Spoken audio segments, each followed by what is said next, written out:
Welcome back to A Blind Life. I'm Carl, and today I'm going to teach you how to make homemade yogurt, nice and creamy, thick. Mm, yeah. So to get started, you're going to need a big pot. You're going to need a thermometer. We're going to need it to go up to 200, but we're not going 200. We're going to stop at 180. We're going to go to medium heat. Get ourselves lit up here. I'm going to do this recipe with a quart of whole milk. You have to use whole milk. I like to use a slotted spoon, and you may use a big thermometer. You may, one with big print, or a digital, or a talking thermometer. So keep constantly stirring it. We're going to get all the way up to 180, and then we're going to go over to our ice bath and start cooling ourselves down to 110. All right, so I've been stirring constantly. My first thermometer said I was at 180, so I'm gonna check it with my digital just to double check. And yes, we're there, so heat's going off, and we're heading over to ice bath.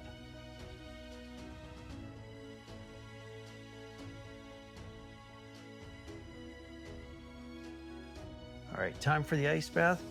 I've made the level of my water and my ice so that the amount of liquid that I have in my pot, the level inside and outside are at least equal, or the ice bath is even higher so that I can get it all evenly cooled. So we're back to stirring even more. It took about 15 minutes on my stove to get it to this temperature with this pot. And now we're stirring in the ice bath to get it down to 110. When we hit 110, we're coming back out of the ice bath. We've hit 110, so time to come out of the ice bath and go on to the next step.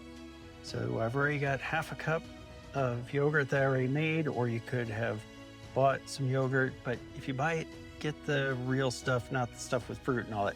I'm gonna mix in a cup of the milk that I've just heated up, and I'm gonna mix that in with my yogurt from my last batch. Your yogurt's gonna last about 5 days or so. So every probably 3-4 days, you're gonna make another batch.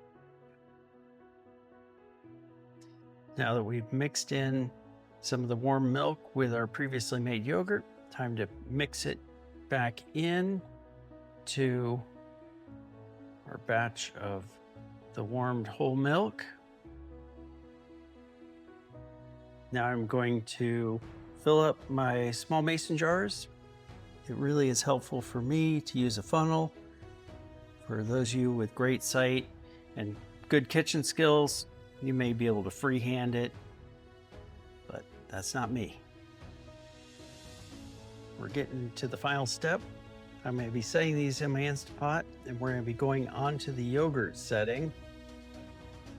And if you don't have an Instant Pot, you could also use a cooler. Just kind of try to find one that doesn't give you a whole lot of extra room, because you're going to want that heat that we've already got to make this process go to the end. And I'm going to be setting these lids on. I'm not tightening these down. I'm just doing that so that the liquid, because they're still warm, I don't want the liquid dripping back in.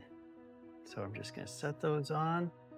Then yeah, if you happen to have an Instant Pot, just take your lid, get it on there. Second button up on the right for me gives me my yogurt setting. That's just gonna keep it a little bit warm to make it all happen. Super, super important. Do not touch this now. Don't bump it, don't move it, don't do anything with it. If you did it in your cooler, put it in a place that it's not going to get bumped or jiggled. If it bumps or jiggles, this will not turn to yogurt, it'll just stay a liquid.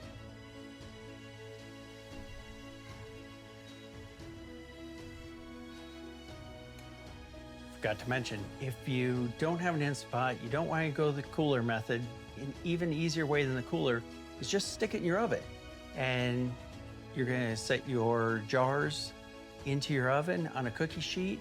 That way, in case you make a mess, like sometimes I do, you leave the light on, you close the door. just leave it for 12 hours. When it's done, pull them out, set them in your fridge, leave them for a couple hours, let them set up and chill, give them a taste test, and you're all set to go. When your yogurt setting is done, it will actually say something approximates yogurt on the screen. So then it's not pressurized, so just pop your lid off, and then you'll feel they're nice and warm, but you can lift your yogurts out. Remember, those lids aren't on tight, so as you're lifting it, don't spill. Although it's pretty thick. I'll show you once I get them all out.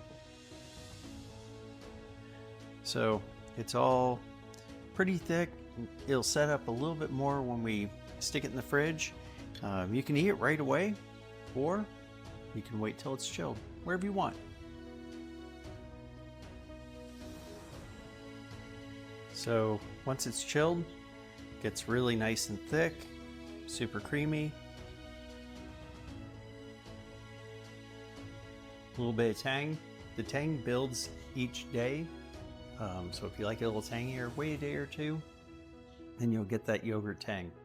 Delicious. And now that we've made yogurt, stay tuned because I'm going to show you how to make Labaneh. So you're going to get more probiotics, a lot like kefir cheese. So stay tuned for that episode.